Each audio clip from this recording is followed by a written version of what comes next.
is happening, my friends? Welcome to the Arrington Gavin Show, your go to spot for sharp insights, bold opinions, and unfiltered takes on the biggest stories of the day. Whether it's politics, sports, pop culture, or the latest buzz, look, we're diving deep and keeping it real. So do me a favor, kick back, stay informed, and get ready to join the conversation. As always, my friends, thank you so much for taking 1 hour of your time to tune in to this amazing program here where we love to entertain you, inform you, and keep you up to speed on what's going around and around the local area, state area, and all around the nation. Look, um, we have a lot to impact within this hour that we have. Um, do me a favor if you haven't done so, please follow us on our social media platforms. Instagram, Blue Sky, X, as well as Substack at the Arrington Gavin Show. You can also, there's multiple ways you can tune into the program weeknights, whether it's on our streaming platforms of YouTube, Rumble, or even on Goatverse TV. That's right. Please download the Goatverse TV app today. It's free. You can download it on your App Store, Google Play Store, Roku, as well as Amazon Fire. As I mentioned, it's free. It's available on all those platforms. Please check it out and tune into the Arrington Gavin Show, as well as all the amazing other programs that's on that network. I'm so honored to be a part of Goatverse TV. I know I don't consider myself a goat, but I truly appreciate the fact that there's people out there that really respect the message, the content that I try to bring out to you all on a regular basis. Also, you can listen to us on all major podcast platforms, as well as on the radio affiliate, one of our radio affiliates, WDJY 99.1 FM Straight Talk, out of the Metro Atlanta area. WDJY 99.1 FM. We air reruns of the program Monday through Fridays at 11 p.m. Eastern Standard Time. Okay, what else we got going on? I think that is about all we have. Look, I'm feeling I got a little pep in my step as I mentioned on the last show. I'm new to this age of 30. I'm finding ways to celebrate and embrace the age of 30. A lot of y'all older folks are saying, "Oh gosh, please, boy, do I miss 30. Do I wish to go back at 30." You are still a little child. Let me tell you something. You consider us childs. If you're in your 20s now, I mean, you are grown, because all the stuff that's going on in our world adds stress. The workplace, the this, the that. We're hustlers. We're always staying busy. Excuse me, as I had to pick out the luscious beard of mine. I'm a beard guru here. And so yeah, I'm just embracing. I have a lot of goals that I want to achieve. I have a lot of things that I have on my bucket list, as you might say, before I hit this age, before I hit that age. So at 30, it's like, okay, now I'm really like motivated even more. Let's see, what do we have going on next? Yeah, we're gonna talk a little bit about some politics. Mostly, I think we have mostly politics. We have like one story in regards to sports. And then we also have a question, not really a question, but well, yes, a question I want to ask you all, and then a story that really caught my attention that I want to share with you later on in the program. But as always, again, thank you so much for tuning into the Arrington Gavin Show. I'm your host, Arrington Gavin, and let's go ahead and shout out some of our proud supporters that help us keep the lights running here, like our friends over at Priority Ford. That's right, my friends. Priority Ford. Looking for the best deals on Ford vehicles at Priority Ford. They make your car buying experience smooth, easy, and exciting.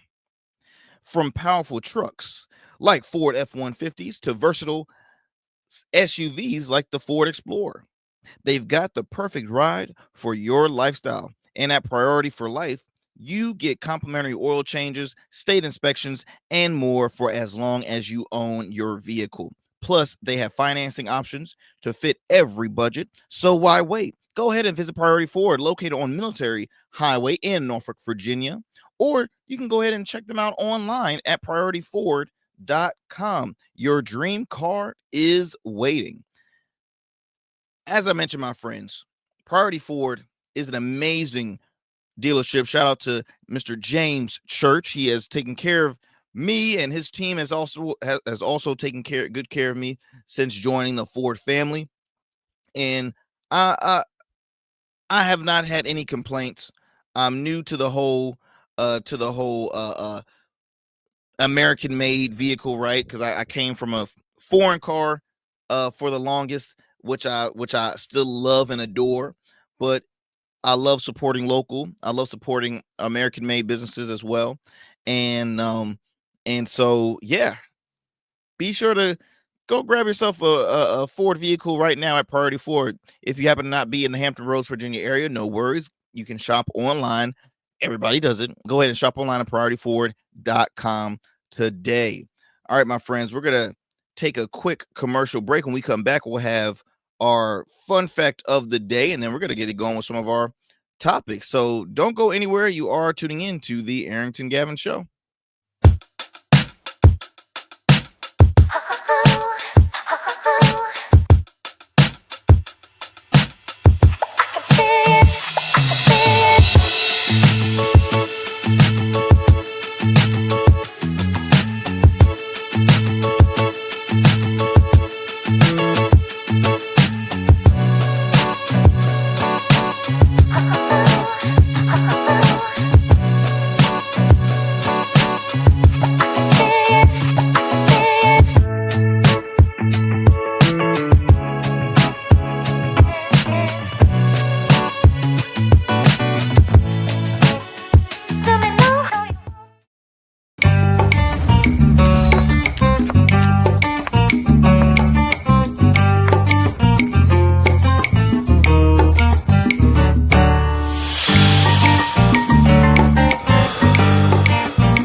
Order your beard care products with Rugged Evolution. We're your local beard care line that supports the maintenance of your full, mature beard. Our line includes conditioning shampoos, moisturizers, balms, oils, shaving lotions, and exfoliating soaps. These products moisturize, hydrate, nourish, and have all the natural ingredients for a healthy beard. Log on to our website or download our app to place your orders. Become a man of distinction with Rugged Evolution Beard Care. And remember, rugged is the new smooth. All right, my friends, welcome back to the show. Welcome back. I'm your guy, your host, Arrington Gavin. Look, let's get it going with our fun fact before we get going with our topics. Look, on today's fun fact, did you know that a third-party candidate, let me repeat that, a third-party candidate once won a state? Says here in 1968, George Wallace, running as a third-party candidate, won 5 states in the U.S. presidential election. 5 states. Now, I know what you're saying. Well, Arrington, who cares if you won 5 states? You need to win 50 states in order to win an election. You're right, but see, nowadays, third-party candidates barely get on the ballot. Third-party candidates will barely win a state or even a city. So the fact that this occurred and it occurred in 1968, that says something. So what shift changed? What did the third party, do wrong in a case to not keep that momentum going? Because we've always had third party candidates, like maybe just that one, and it's mostly been the Libertarian Party. But you have so many extended parties now. You have the Green Party, you have the People's Party, you got the Libertarian Party, you have the Independent Party, which is mainly unaffiliate. You have I feel like I'm forgetting another party, but because I remember watching this debate, and it was amongst all third party candidates. And it was quite interesting because it showed that America was hurting for more options, right? They did not like at the time when there was Joe Biden and Donald Trump, and they still didn't like when it was Trump and Kamala Harris. So it's like, where did these parties come from? But anyway, that was our fun fact. All right. The gentleman's name again was George Wallace. He won. And I'm not talking about George Wallace, the comedian, who's a very talented and hilarious comedian and actor. Um, he actually has a new comedy sitcom on I think it's on Amazon Prime. Yeah, on Amazon Prime along with Laverne Cox. So y'all should check that out. I forgot what the name of it is, but I just know they have that going on. But yeah, it's not that George Wallace. This George Wallace in 1968 won 5 states as a third party candidate. So we might see that in the future, depending on how it's looking with these in this upcoming administration, because there's so many folks are just so frustrated, and I'm gonna get to talk about that a little later on in the show. But before I move forward with the program, I want to bring up our I started doing this segment maybe I'm gonna say 6 shows ago, and it was titled Black Excellence Report, right? Where I found a great article. Well, I would find stories or articles uh explaining or sharing great accomplishments that had happened within the Black community. And so I came across this gentleman who his name is Derek Bailey, and he is the founder of the first Black owned electric, well, excuse me, he created an electric vehicle, and his is the first ever Black owned uh uh electric vehicle, because the only electric cars we really know mostly about is Tesla to this, Tesla that. No, this one was created in a Black owned dealership. So the name of that dealership is called Derek Automotives. As I mentioned, it was founded by Derek Bailey, based in Atlanta, okay, Black Hollywood. And it's recognized as a pioneer Black owned electric vehicle manufacturer in the United States. Now, the company has been highlighted for its innovative approach in the EV industry, including converting gasoline powered cars to electric vehicles with a focus on reducing global carbon emissions. Now, I want to say kudos to this guy because, for one, it's like anything involving electric vehicles is always going to be over my head. Like, bro. But here's the thing: people forget Black people are so talented in the car industry. They are extremely talented in the car industry. And so when we see somebody like this gentleman, who, by the way, looks like money, for those who are watching, this man looks like money, but he's extremely educated guy. I'm actually going to repost this on my social media so you can watch the full video, because I don't want to share too much time on this right now, because I got some more I want to discuss with you. But I just thought this was so dope because we're slightly seeing a downfall in the fame of Elon Musk. Now, he might still be the richest man in the world or richest person in the world, but his fame is just going down, down, down, down, down. And so many folks have taken back, they returned their Tesla vehicles, and they're probably looking for another option, because they probably do want to have an electric vehicle, but they're like, I don't want to spend my money on a Tesla. Well, boom. Derek Automotives is your place. Derek Automotives is your place. So go ahead and look them up. Again, it's Derek Automotives. Is based out of Atlanta, Georgia, and the founder name is Derek Bailey. All right. So just want to shout him out, man, for our Black Excellence Report. I thought this was pretty dope because this is something that I was unaware of. I didn't know about this at all. So kudos to him. Let's get it going with our first story of the day. Let's see here. Let me look for my Perfect. So next on the chopping block, I want to bring up this story about Harvard University. Apparently, Harvard University, well, not apparently, it's been in public information for a while now. This report by the BBC, it says here Harvard offers free tuition to families earning less than $200,000. Now, let me go ahead and play you this soundbite, and then we'll talk on the other side, and I'll share my thoughts on this story.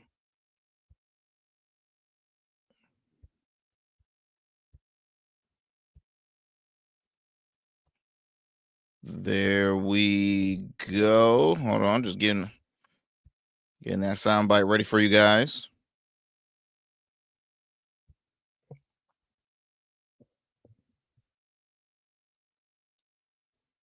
Is it playing?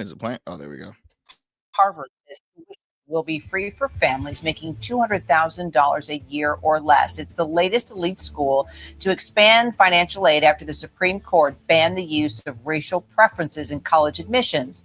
Changes go into effect for the 2025-2026 academic year. Harvard says tuition will be free for. So it says here that, by the way, we're talking about Harvard. It says here that the annual tuition for undergrad is between $56,550, but can also go up to $82,866 once food and housing are factored in. Goodness gracious.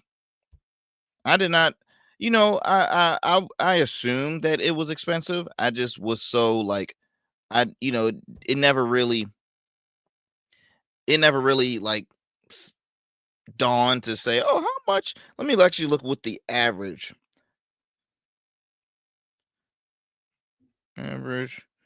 tuition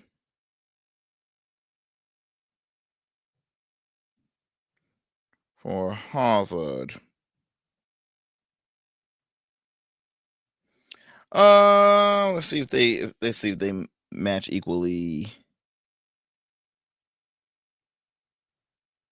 Okay, so on their website it's saying it's 54,269. So not too far away. Now they're saying once you include fees, housing, and food, is close to $80,000. It's a lot of money when it comes to college tuition. So let me read this article more on contents. It says here,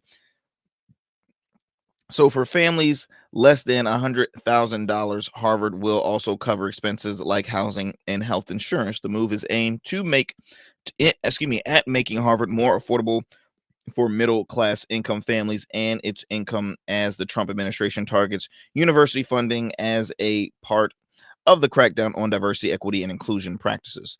It says here, putting Harvard within financial reach for individuals, minus the array of backgrounds, experiences, and perspectives that all of our students encounter, fostering their intellectual and personal growth.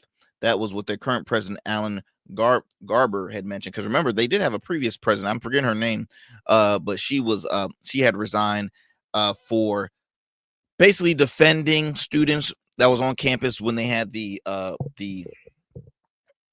protests on oh my gosh, it was the protests amongst what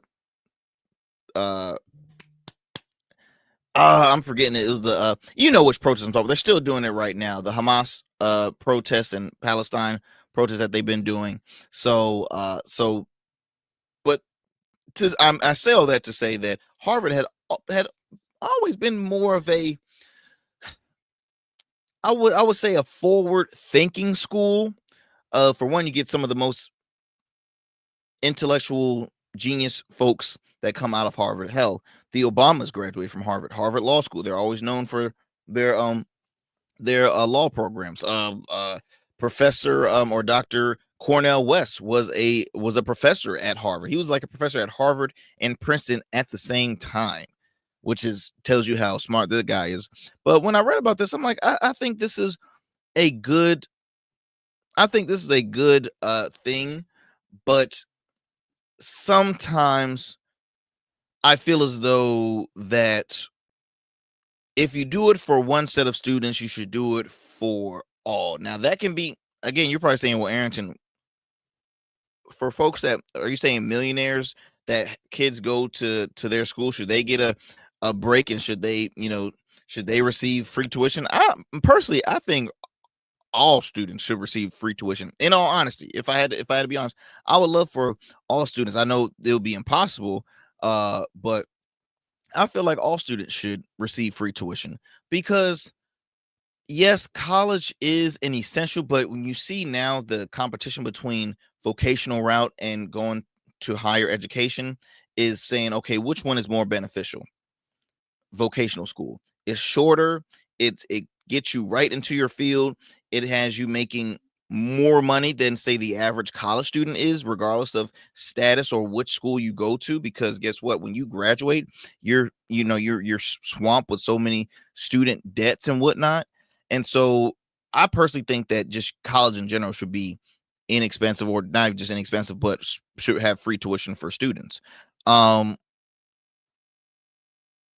to see a university that is averaging 80,000 a year is wild, because like my alma mater, small school, now it is a private school, so that's one thing you have to remember when it comes to universities.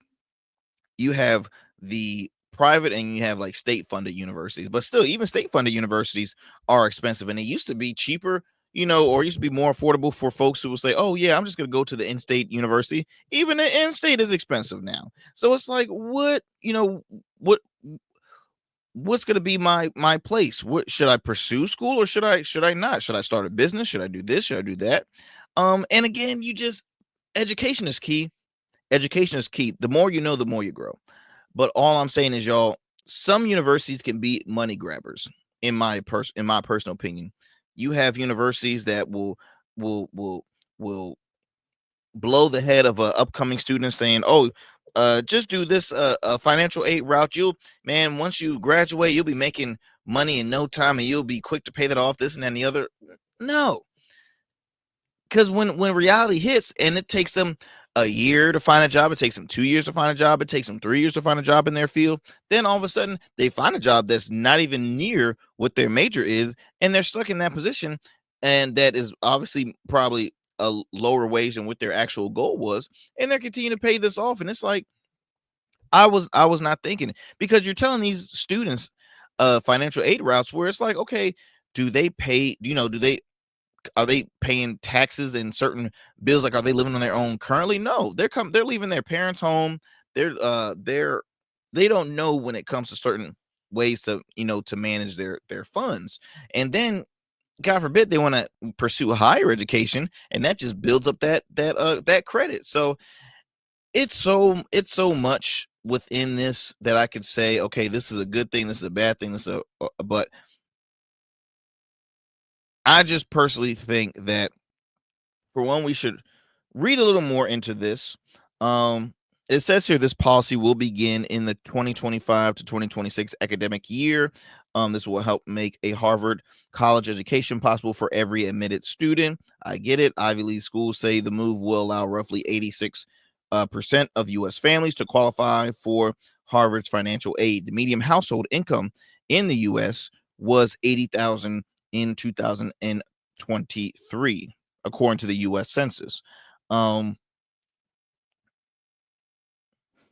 number of elite universities in the U.S. have taken similar steps in recent years, including the University of Pennsylvania, the Massachusetts Institute of Technology, which also have free tuition for families making less than 200,000 a year. Harvard has previously made all university costs, including housing and medical care, free for families with incomes under 85,000. Look, I think this is a beautiful thing.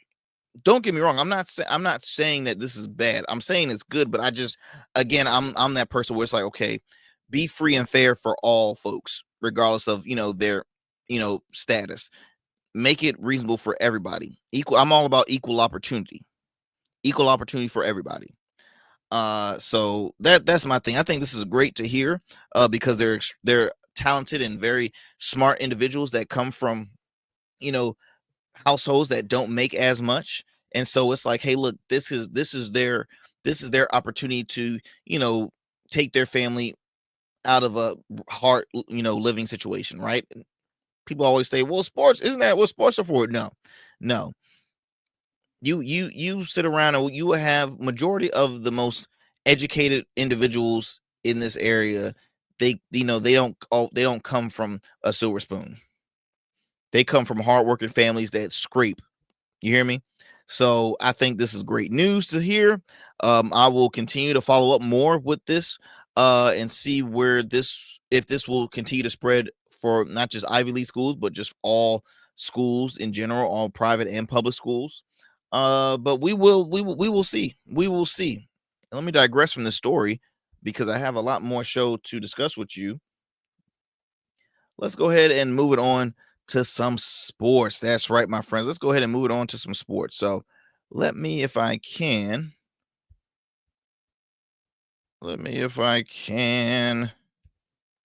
move. Okay, so UNC has been facing backlash recently, and I'm trying to figure out like why, because I enjoy sports. I tune into sports here and there, not as much as my friends and family that are sports heads do. But I was just been trying to follow up with, okay, what's the deal with UNC? So let me read you this article reported by Sports Illustrated, and then I'll show you a few sound bites of responses from different figures within the sports world. So it says here that ESPN analysts destroyed UNC for not belonging in the NCAA tournament.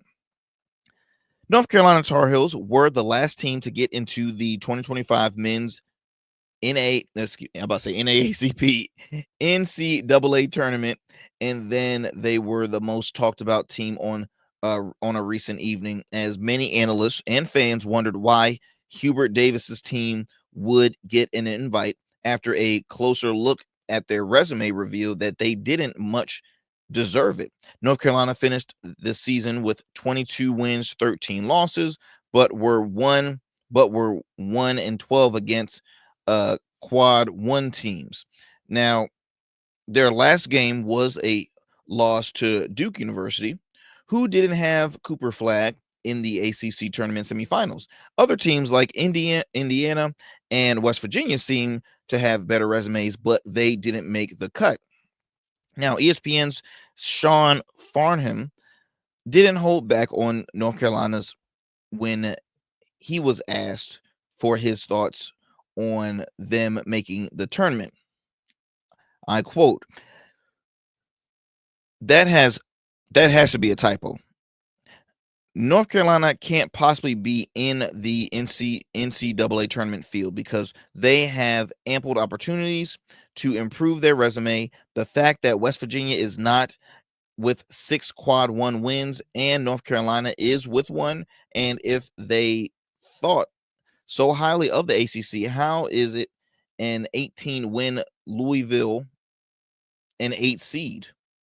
So if you don't value the ACC with Louisville, who won 18 games in the conference, play and had a great non-conference with your telling me is North Carolina's schedule is way in because it had the 5th hardest non-conference schedule.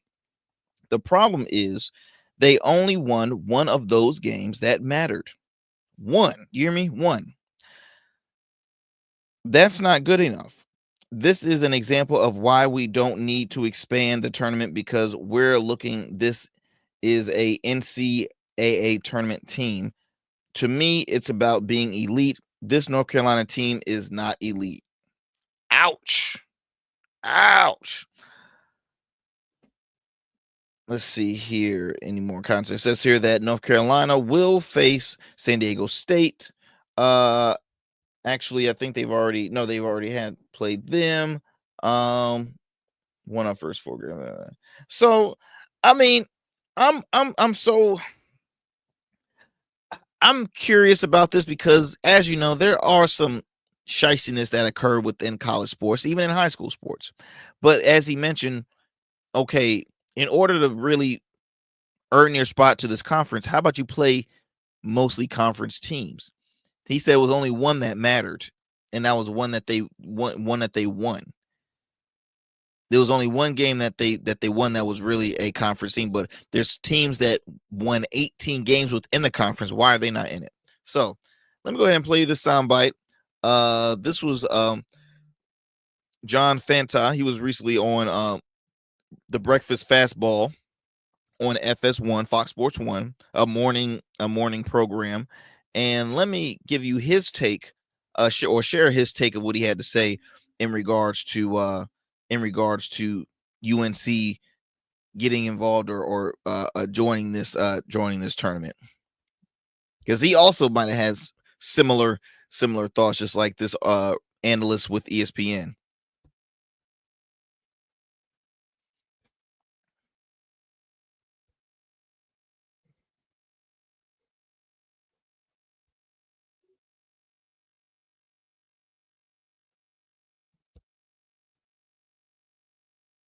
North Carolina being in the NCAA tournament is a crime.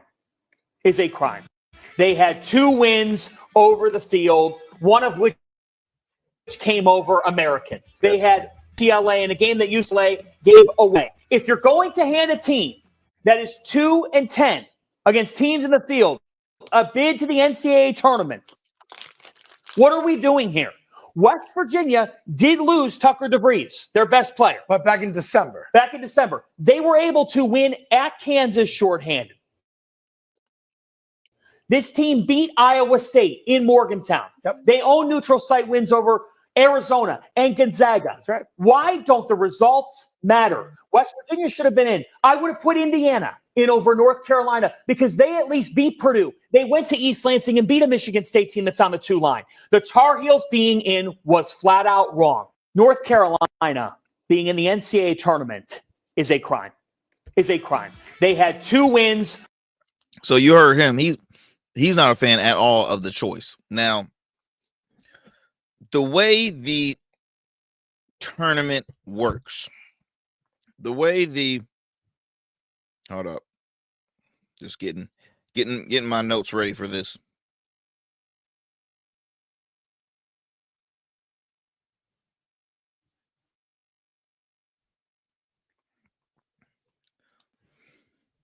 So the way this works is, by the way, this is also known as March Madness.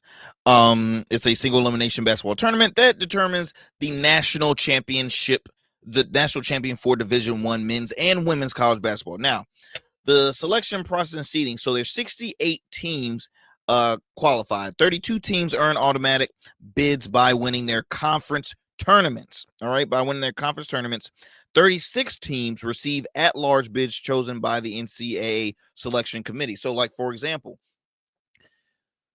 here in Hampton Roads, we have a tournament called the MEAC.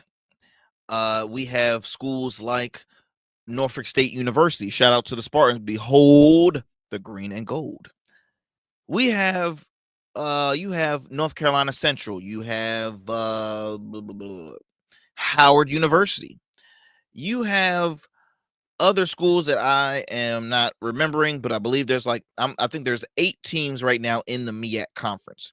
They have a MEAC tournament once a year held in North Virginia. It's a huge event. It's a huge function that is big for the culture, man. When I say it's big for the culture, because it's like everybody comes out.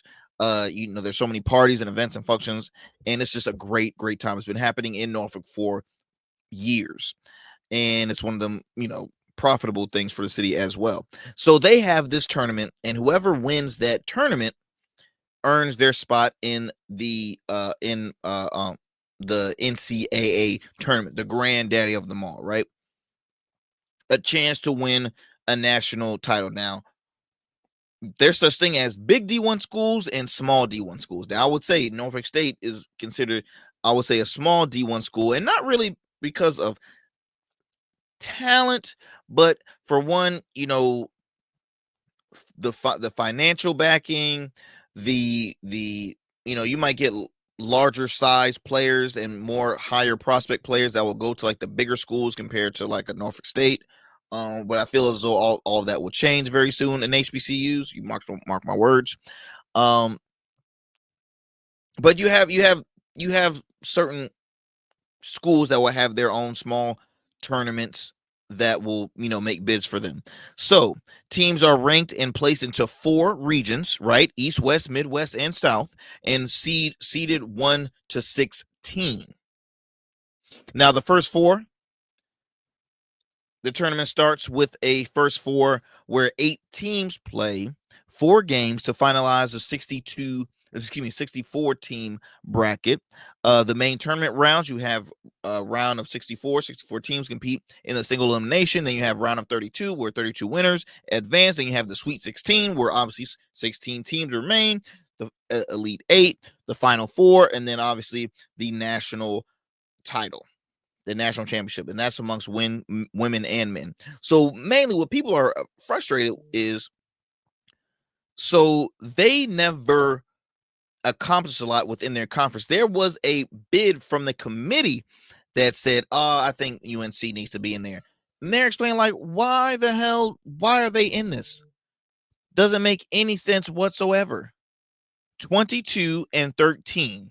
22 and 13. And that's worth being in their being in this tournament. Quad 1 teams, they were 1 and 12. 1 and 12. It's insane. It's insane. And look, I got nothing against UNC. I have nothing against UNC. UNC right now was on a come up, especially football, when you got Bill Belichick signing on as their next head coach. I'm gonna start calling Bill Belichick Daddy Warbucks, because they keep. I'm sorry, I try not to I try not to joke around when it comes to people's relationships, but just him and his girlfriend, it gives me the creeps. I'm sorry, it really just gives me the creeps. I want to play you another video of another analyst. Who is this guy? Who's this guy? This guy's a former what is he? He's a former basketball coach. He hosts a program on Outkick, which is like the conservative sports talk channel, owned by Clay Travis, another conservative talker, sports analyst. And so here's what he had to say in regards to hearing about this UNC stuff. So let me go ahead and play this. And I rarely will give any props to Outkick, but I mean they have a few hit or miss shows and points that they might make. So I wanted to play you this, and then we'll talk on the other side.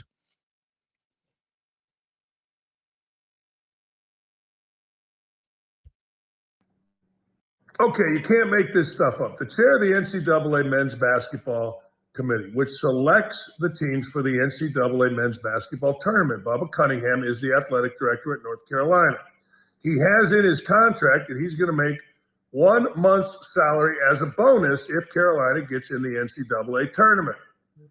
And North Carolina got into the NCAA tournament with 1 good win all year, 1 quality. 1 win all year. That's it. Q1, 1 win over West Virginia, who had a bunch.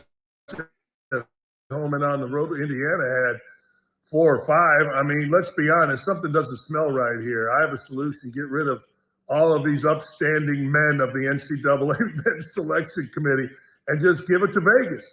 Let Vegas figure it out. That takes all the crap out of it. And I wonder, I'm not going to do this. Somebody will, I'm sure. I wonder how many of these other committee members got bonuses for their teams getting into the NCAA tournament. It's absolute insanity to believe that Bubba Cunningham, saying he was out of the room when North Carolina was discussed, didn't have some influence, maybe at the dinner table, maybe over drinks, maybe at the dessert bar. I don't know. But damn, get it out of these great men's hands and give it to Vegas. They'll figure it out. Okay, you can't make this stuff up. The chair. So this gentleman has a point. He has a great point. So the athletic director of UNC has in his contract, obviously he received a bonus by making the tournament. Coaches have it as well, but of course the AD has that in his contract. Now he also serves on some committee, as the gentleman was talking about, the selection committee. It's sketchy, as I mentioned earlier, y'all. It's sketchy. Greed takes over, man, and it's all around. It's involved in the colleges and universities. It's involved in sports. It's involved in politics. It's involved in everything. So my question for you all is: should UNC be allowed to be in the NCAA tournament? And my second question is: did they deserve their spot? Did they deserve their spot in the NCAA tournament? For all you UNC fans, hey, please don't be biased because that's your team. Give me an honest answer, because I'm curious. I'm very curious. My friends, look, we're gonna take a quick commercial break. When we come back, we have a lot more show for you. Do not go anywhere. You are tuning in to the Arrington Gavin Show. As I mentioned, I'm your host, Arrington Gavin. So don't go anywhere. We'll be right back with some more after these commercial breaks. What's up, y'all? Welcome to And we still in traffic. Don't look familiar, do I? Not in this seat. Hey, what's that you listening to? Here to host today. Hey, turn it up. Yeah, this that new GoatVerse app. I got you. So y'all want to know where the goats are? They're off on the sidelines. Looking for fresh, relevant content wherever you go? What was the name of the app he said? Introducing GoatVerse TV. GoatVerse, that's what it's called. The free streaming app that brings you the best podcasts, current events, and thought-provoking opinions all in one place. Download it now from the Apple Store or Play Store. In GOATs, we trust.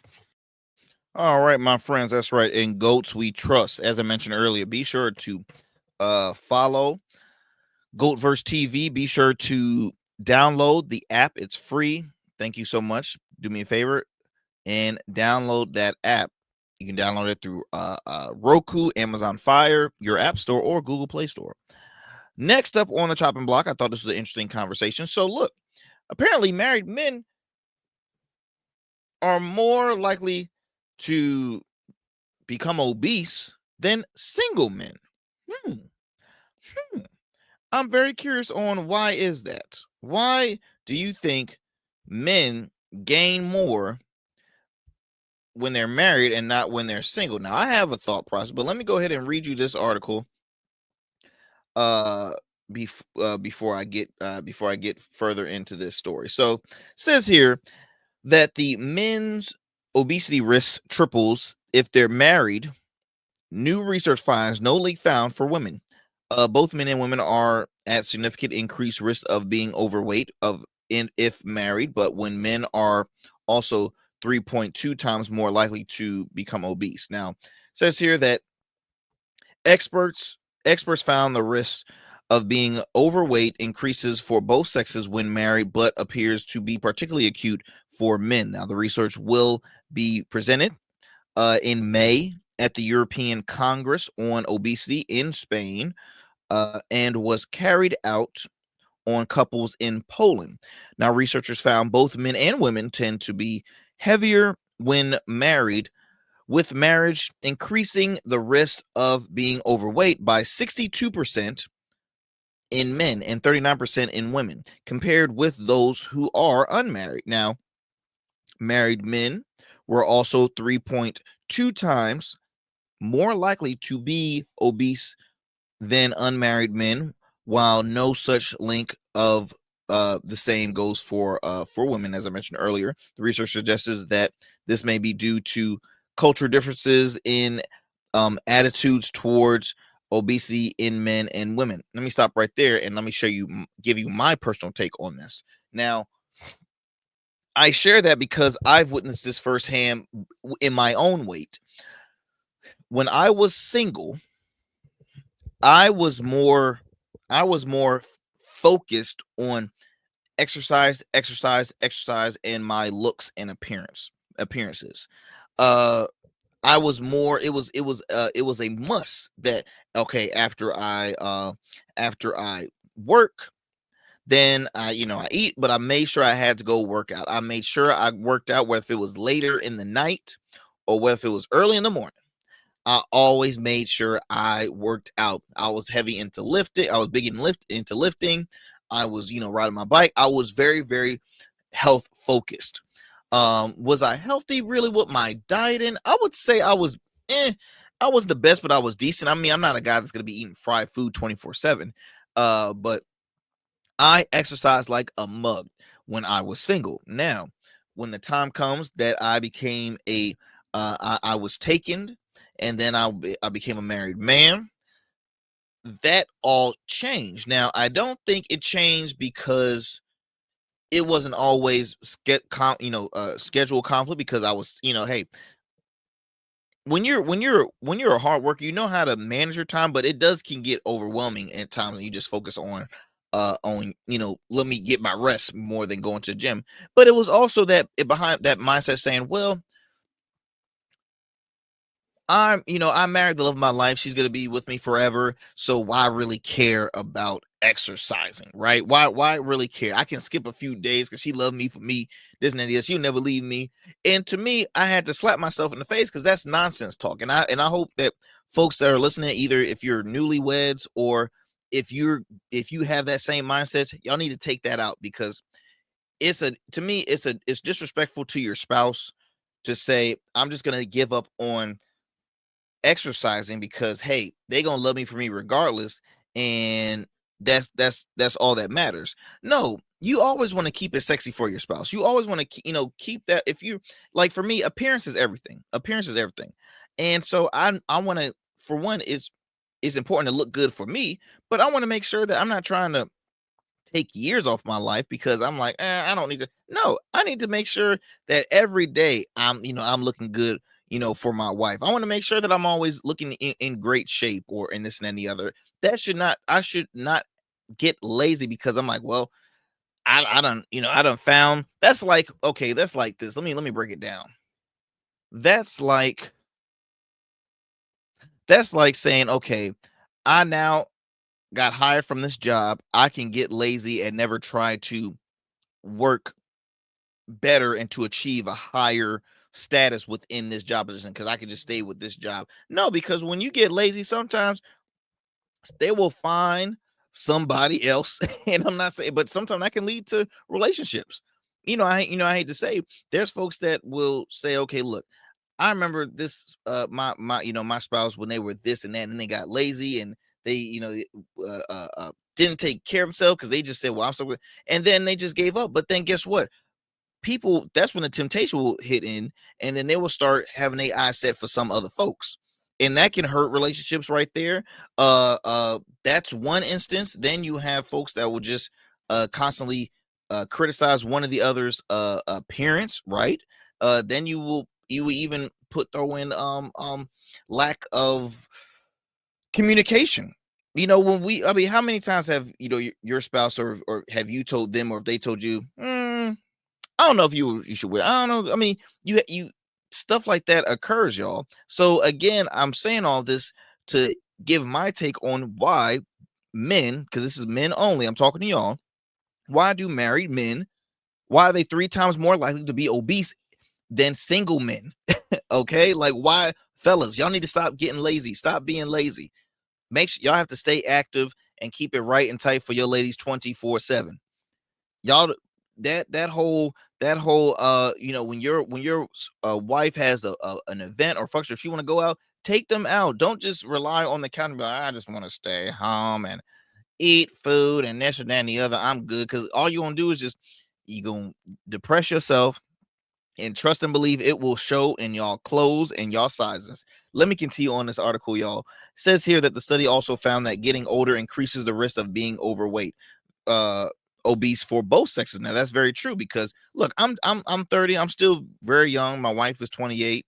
She's very young, but I know the older we get, we do get more lazy. And I think it's like a track and field terminology.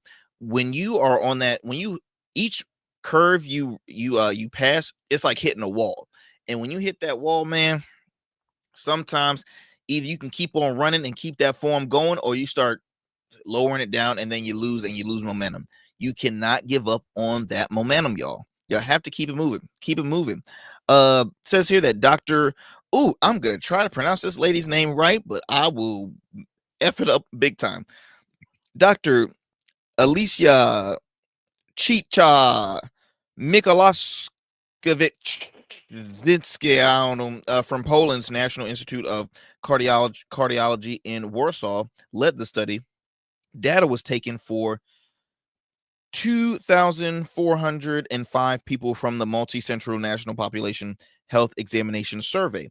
These people were typically aged 50, 35, typically age 50. Says here that 35.3% were of normal weight, 38.3% were overweight, and 26.4% were obese.